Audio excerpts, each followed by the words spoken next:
and make his remarks, and thereafter invite His Excellency the President to speak to us. Makofi tafadhali.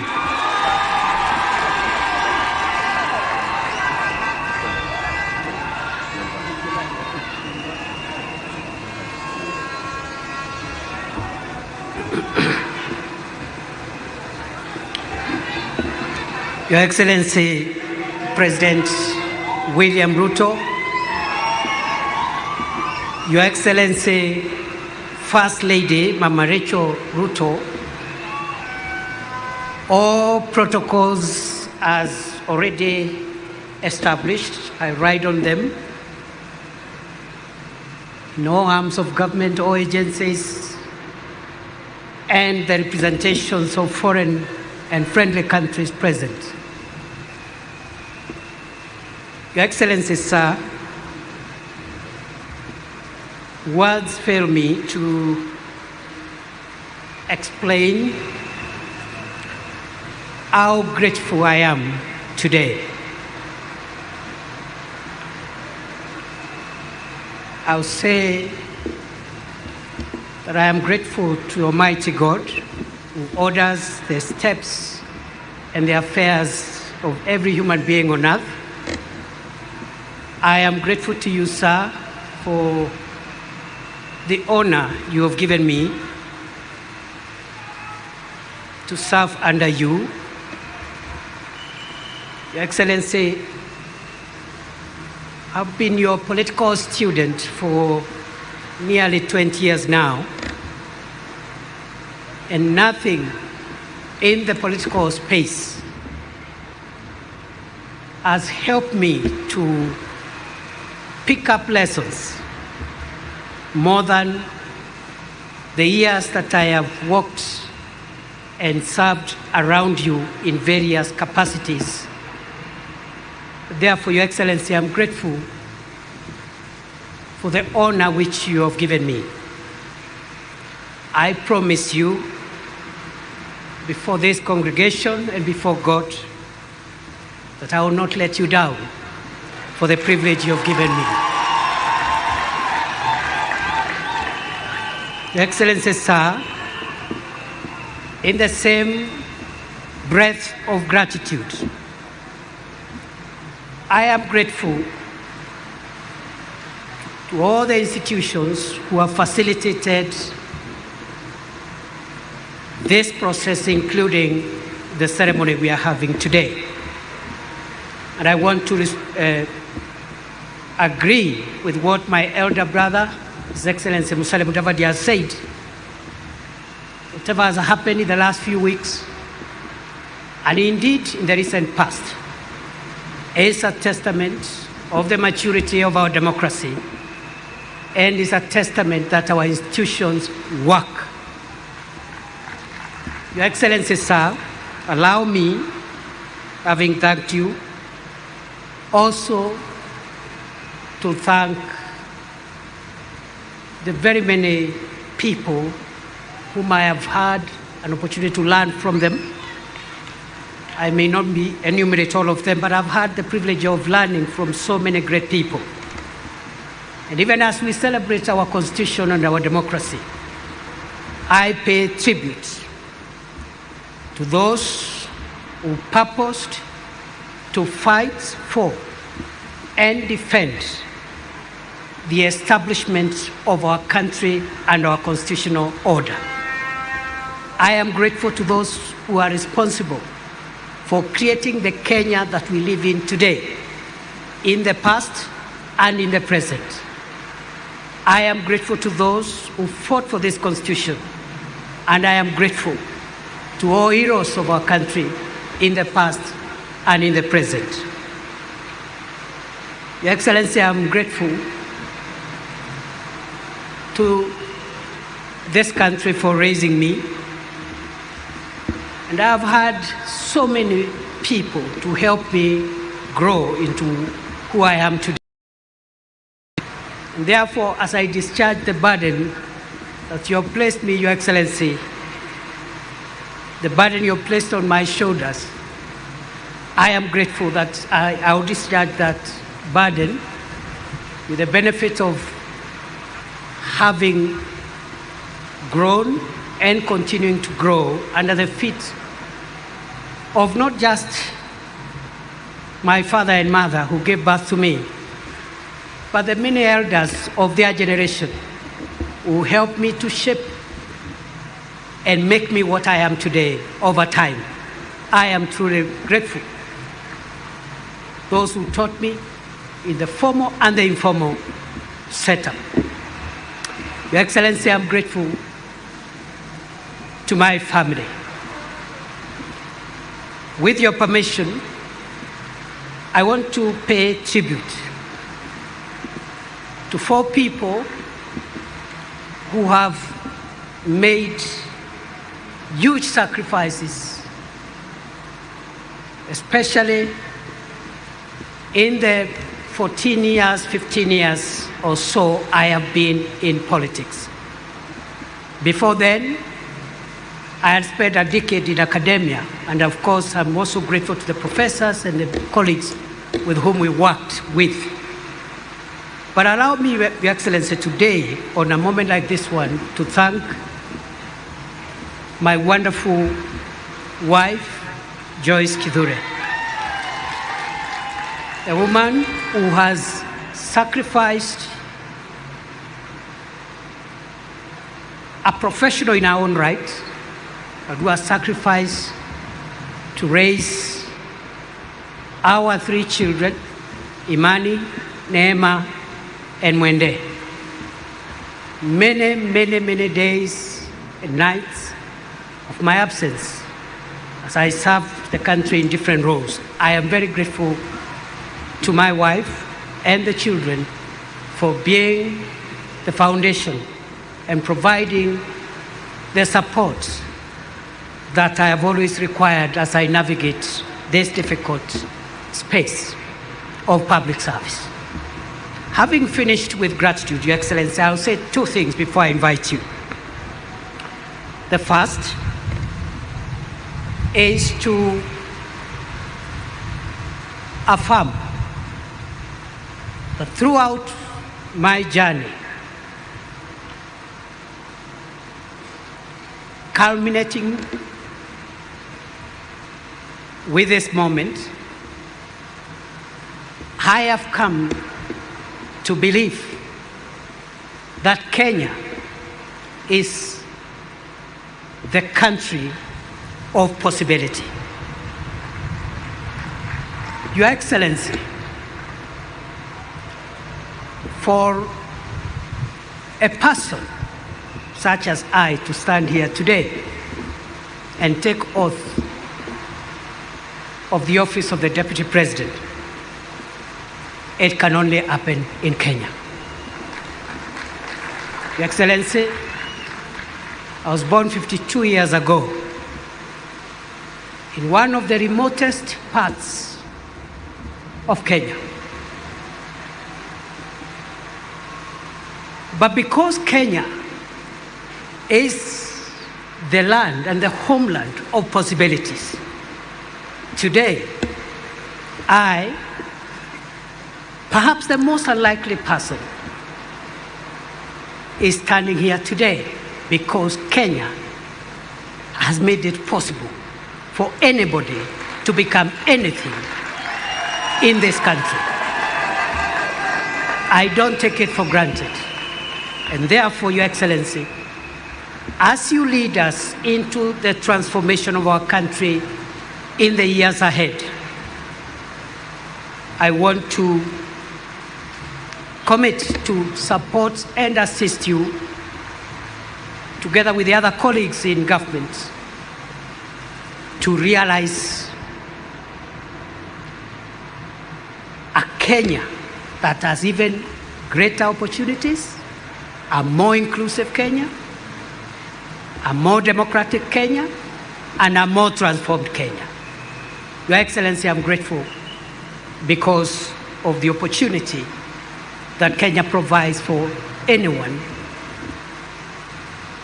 to aspire to be anything. And therefore, there is no reason going forward why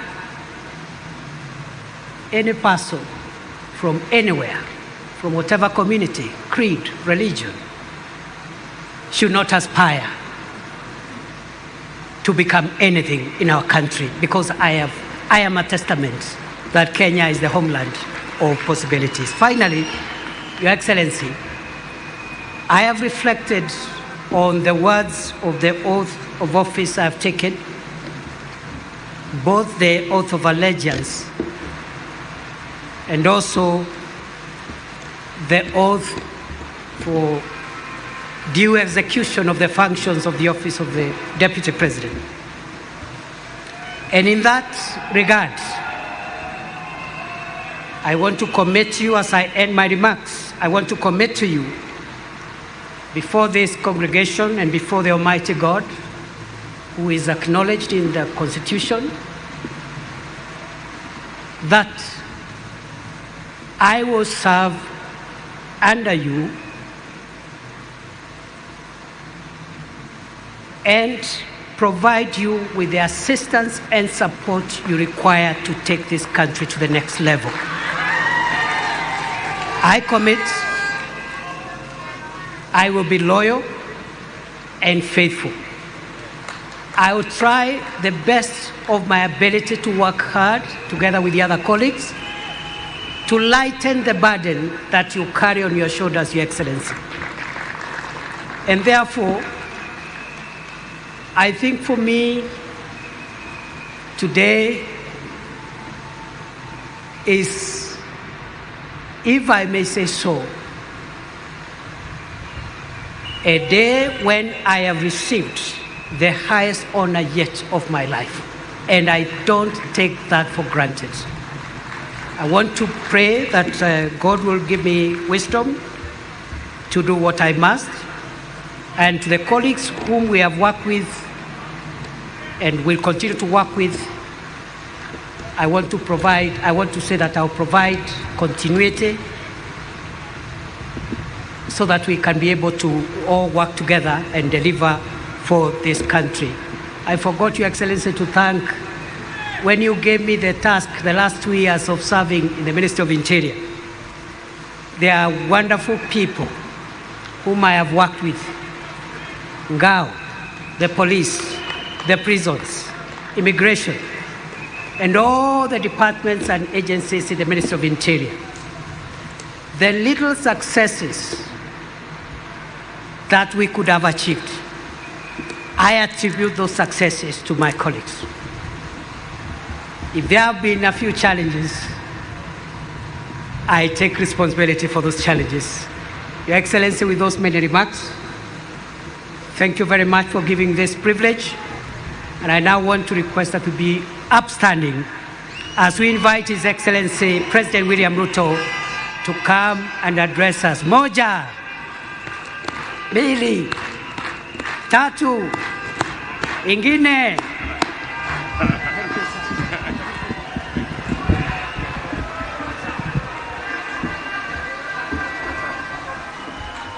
Asante sana. Tafadhali tunaweza kuketi chini. Asanteni sana. Thank you very much.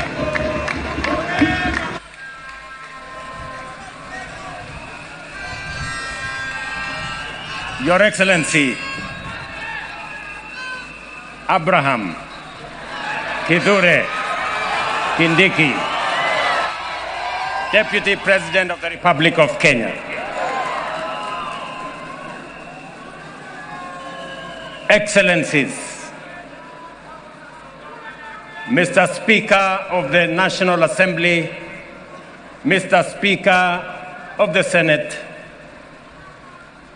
our sister, your leadership, the Chief Justice of the Republic of Kenya, members of the judiciary, members of the executive, members of the legislature, fellow Kenyans, hamjambo.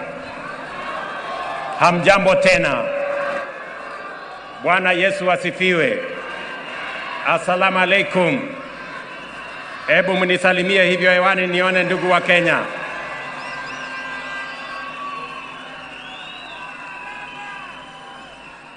I am proud to witness the swearing in of the Honorable Abraham Professor Kithure Kindiki as the third Deputy President of the Republic of Kenya under the 2010 Constitution. I know him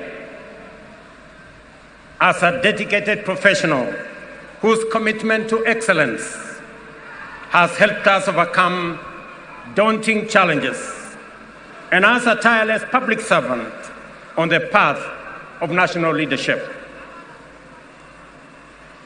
Abraham is also a patriot whose dedication to cohesion, national unity, and inclusivity is beyond reproach, an effective champion of peace and stability,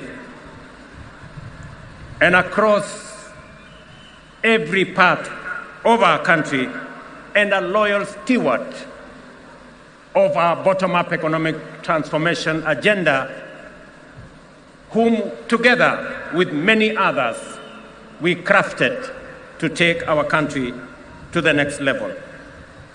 Over the past 2 decades, I have had the privilege to witness Professor Kindiki's work as a professor, litigation lawyer, consulting attorney, senator representing Tharaka Nithi, majority leader of the Senate, deputy speaker of the Senate, the most recently as cabinet secretary. I can confirm that in all these roles, he has demonstrated exceptional dedication, high competence and professionalism, and consistently delivered results beyond expectations. Professor Kindiki is a highly qualified and outstanding scholar, advocate and public servant, whose career has been defined by exemplary achievements which demonstrate his vision for positive change and commitment to high standards of efficiency in the performance of his duties.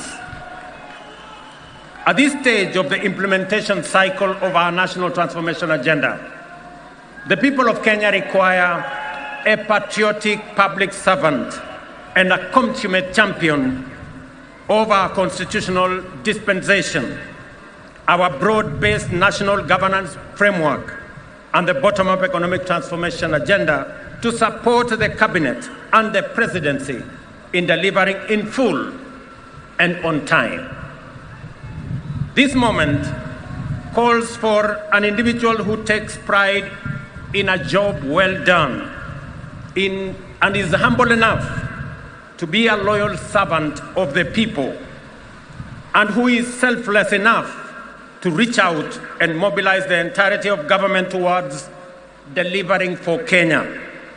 Experienced enough to understand the importance of engaging all sectors of our economy to drive transformation, and committed enough to serve professionally with loyalty and, most importantly, with integrity. I am delighted to affirm that our coalition, and indeed our nation, is blessed with many professionals who meet all these criteria. Among them, Abraham Kithure Kindiki stands out for his exceptional qualifications, extensive experience, and wide-ranging accomplishments. I am honored that he is available. He has told me he is ready, and I know he is willing to serve as my deputy. Professor, my young brother, let me call you Abraham K. or Abra K. Welcome to the service of this great nation, Kenya. And let me say this, I have heard you clearly when you took your oath of office and the oath for the due execution of your responsibilities as Deputy President. You have said 2 fundamental things in your oath. Kenyans were listening, I too was listening.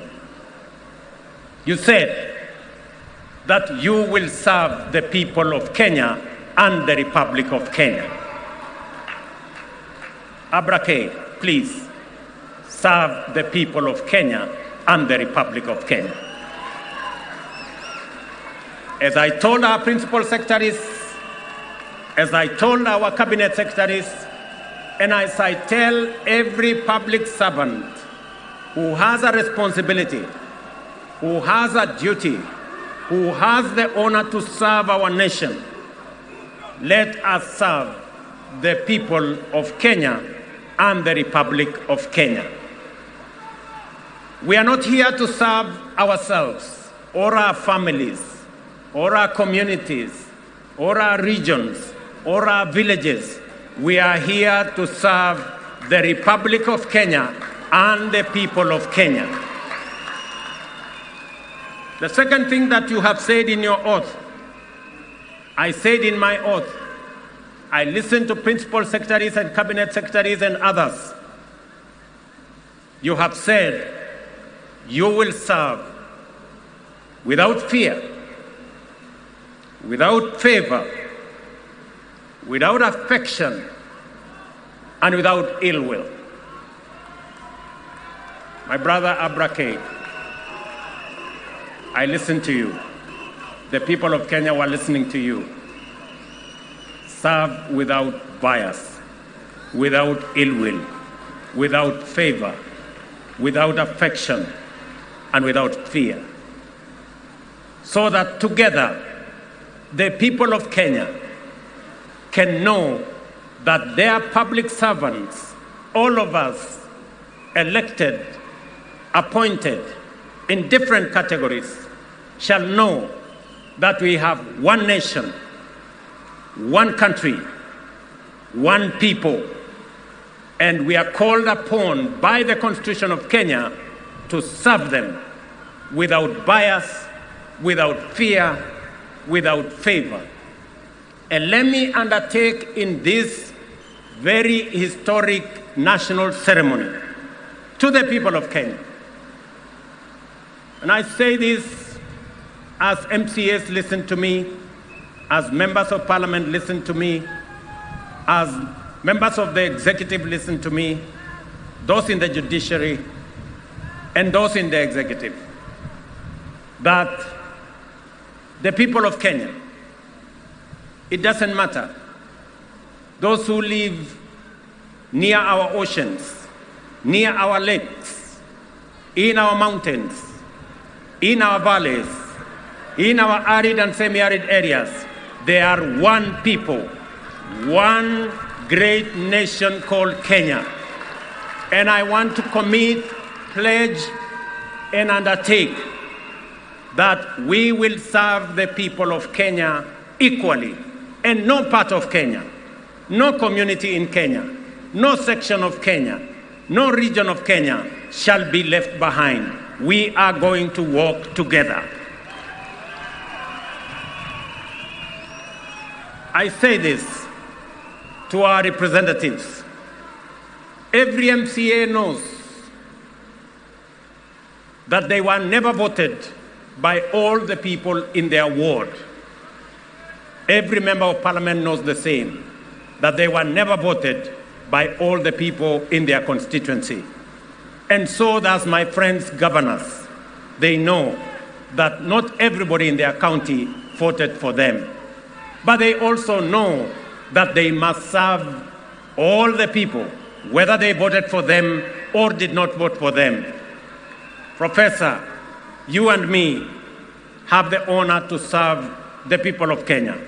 And as I have said before, we will serve the people of Kenya equally, those who voted for us and those who did not vote for us. The government of Kenya equally belongs to all the people of the Republic of Kenya. Let me also say the following, because this is a very important occasion. To underwrite that our judiciary works, that our legislature works, and we will make sure that our executive works and serves the people of Kenya. I know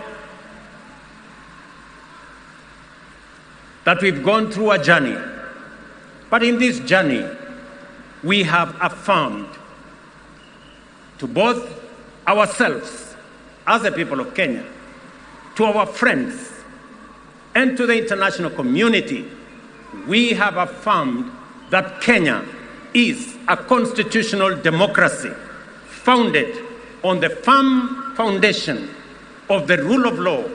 We believe in freedom, and we believe in making sure that no Kenyan and none of us is left behind.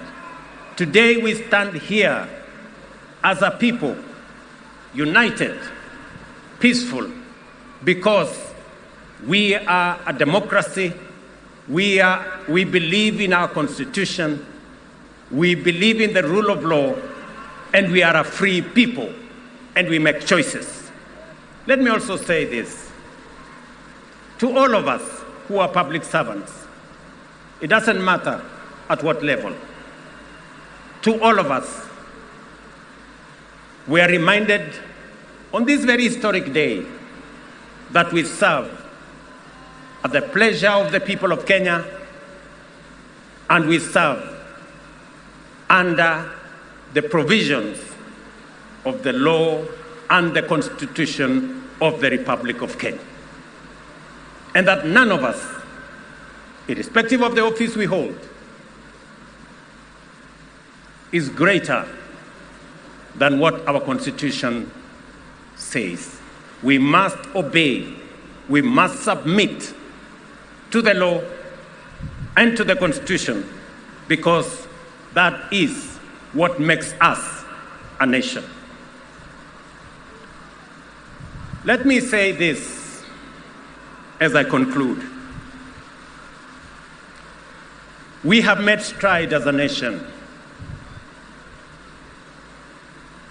Today, our savings as a percentage of our GDP is growing.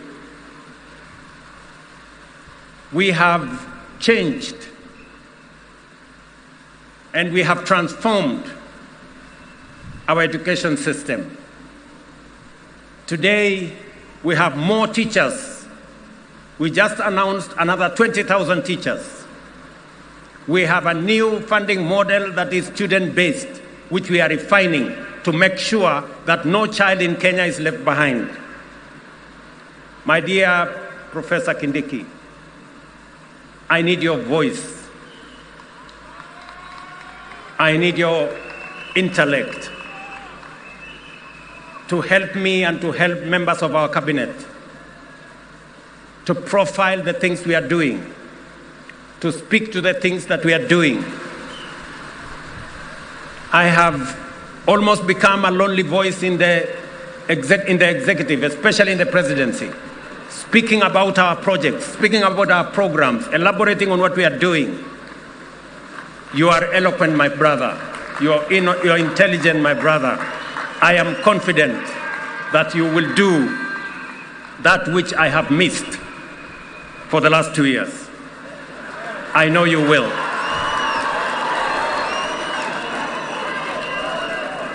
We have a huge program on university funding and higher education funding. We have a huge program that today our farmers across Kenya have access to fertilizer. We have a huge program on expanding our irrigation. We have a big program on what we are doing. We need your voice, and we need the voice of those of us in the executive to provide leadership and to see to it that indeed we achieve what we wrote into our Constitution. Today, as we wrote in our Constitution, Kenya Power has turned around and today is a profitable company. So is KenGen, because of the stewardship that we have put in place. My brother, Our manifesto is elaborate. Our manifesto is transformative. We are implementing it page by page, paragraph by paragraph, chapter by chapter, because we have to transform this great nation, and failure is not an option. We must. We have a big program on rural electrification to connect close to 300,000 homes across Kenya. I need your support to the Ministry of Energy, who are doing a wonderful job in that exercise. We have a big program on markets across Kenya. We have a big program on housing across Kenya. Today, we have 160,000 people working in a housing program. By December, actually next month, we will begin to hand over the first 1,000 houses under our program. Under the program that will make ordinary people, Mama Mboga and Boda Boda, pay 3,000 shillings every year and access housing in the Republic of Kenya. My brother, let me tell you, our universal health coverage is underway, with a bit of challenge initially, but now we are moving. And I want to tell the people of Kenya, we are going to transform this nation, and we have the team. And Professor, welcome to the team that is going to transform Kenya into a great nation that is going to make every Kenyan proud. Let me conclude by saying we have what it takes to transform the Republic of Kenya. And I am committed to making sure that whatever it takes, whatever decisions that have to be made, we will make them so that our nation can truly be transformed. As I talk to you, 10,000 young people are now engaged in climate works in Nairobi. We intend to take that in the next few months into 40 and 50,000 young people. And I commit to the people of the great city of Nairobi that we are going to clean the Nairobi River, and we are going to transform it into a better, different causeway as we transform the city in the sun, the headquarters of the environment in the world, where we have UNEP in Nairobi. We're also going to roll out the program that will make sure that we tap into the private sector and make sure that we can work through public and private partnership to make sure that we roll out some of the urgent, important programs that are important for the transformation of our nation. Let me conclude by asking all of us, members of the legislature, members of the judiciary, especially our investigative institutions, to make sure that we ensure that public resources are used efficiently, effectively. I call upon the Office of the Director of Public Prosecution, the offices of the DCI, and the offices of the IG to work with the judiciary so that the corrupt can be firmly, decisively dealt with in the Republic of Kenya, and the citizens of the Republic can get their due in the expenditure of public resources. I know that of recent, we have seen incidences of our girls, our mothers, our women who have been murdered in cold blood. And let me say this, that the DCI and all the investigative authorities in the Republic of Kenya must stand up to these criminals and we must deal decisively and firmly. And I want to ask us as a society to be careful with strangers, to be careful with people who lure our girls, our women into situations that compromise their security. But we must be on the lookout, all of us as a nation. This is yet another moment. This is yet another beginning. And I am confident that we are going to take Kenya to the next level. Professor Kindiki, as you and all know, there is much to be done to fulfill our commitments and set our nation on the path to prosperity. I expect you to embark on your duties with dispatch and zeal. I wish you success as you begin your service in the high office you have assumed today. May God bless you. May God bless your family. And may God bless our great republic, the nation of Kenya. Asanteni sana, Mungu awabariki, na tutasonga mbele pamoja. Asanteni. Naomba sote sasa tusimame wima kama ishara ya uzalendo wetu. Tumalizie kwa wimbo wa taifa. Wimbo wa taifa.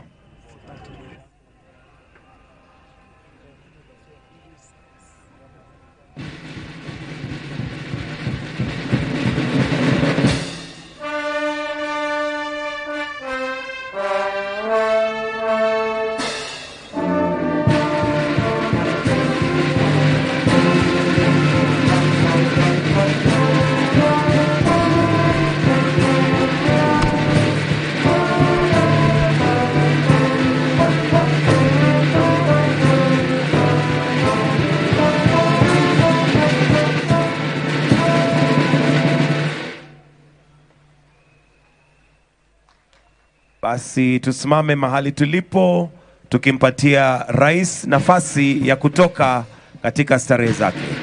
Asanteni sana.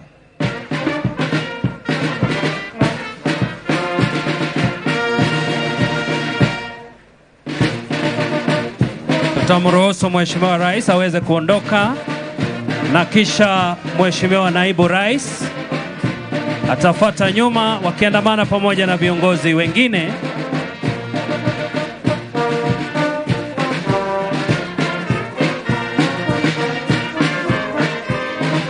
Waruhusu kwanza viongozi wetu waweze kuondoka. Hayawi huwa. It's now official that Professor Kithure Kindiki is the current Deputy President of the Republic of Kenya. After he took oath of office, and of course he took two oaths, one being the office of allegiance to the President and the Republic of Kenya, and the second oath being the oath of office in the execution of the mandate under the office of Deputy President of the Republic of Kenya. And just to make sure that, just to wrap up what Kindiki said, he said, and he pledged his loyalty to the President in all times, and he said he will not let the President down. And he also thanked institutions that made this particular ceremony possible. And he said, "This is the highest honor I have received in my entire life," just to quote his verbatim. And of course, President William Ruto has welcomed Professor Kithure Kindiki to that office of the presidency.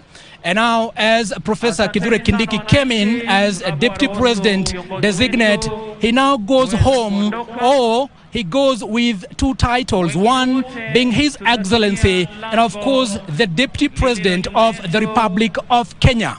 And Professor Kithure Kindiki becomes the second Deputy President of the Republic of Kenya in the current Kenya Kwanza administration, actually within 2 years after the successful impeachment of former DP Rigathi Gachagua, who was dealt a blow yesterday by the High Court, actually by the Eric Ogola-led 3-judge bench that set aside the conservatory orders of the Kirinyaga, or rather the Kerugoya High Court that had stopped the swearing in of Professor Kithure Kindiki, and actually they made the path clear for him. And just hours later, already that today, this particular ceremony has happened, and that chapter has been closed.